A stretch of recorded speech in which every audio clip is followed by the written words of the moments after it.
విజయవాడలో పండుగ కూడా ఆనందంగా జరుపుకునే పరిస్థితి లేదు అంటున్నారు సిపిఎం నేతలు. రాష్ట్ర రాజకీయాలు తిరుపతి లడ్డూ చుట్టూనే తిరుగుతున్నాయని, ప్రజల్ని పట్టించుకునే నాథుడే లేదంటున్నారు వాళ్ళు.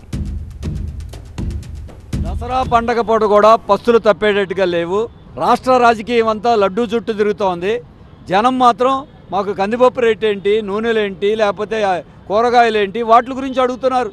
ఈ గవర్నమెంట్ వాటిలేం పట్టించుకోవడం మానేశారు. కేంద్రమైన రాష్ట్రమైన నూనెల రేట్లు, కందిపప్పు రేట్లు ఏది తినడానికి లేకుండా పోయినాయి. కనీసం మామూలు రోజుల్లో లేదు. పండగ పూటైనా 4 మెతుకులు తినడానికి వీలైనటువంటి రీతిలో ప్రభుత్వాలు బాధ్యత తీసుకోవాలి.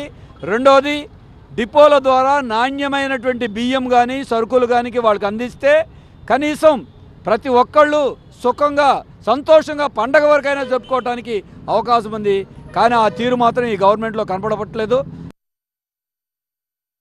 ఏమి కొనలేవు. ఒక పండు కానీ సరుకులు కానీ కూరగాయలు కానీ కనీసం ఆకుకూరలు కానీ టమాటా కానీ ఉల్లిపాయ కానీ ఆయిల్ బేవచ్చంగా పెంచారు. ఆయిల్ కానీ పప్పు నూనెలు కానీ మొత్తం పెంచేశారు.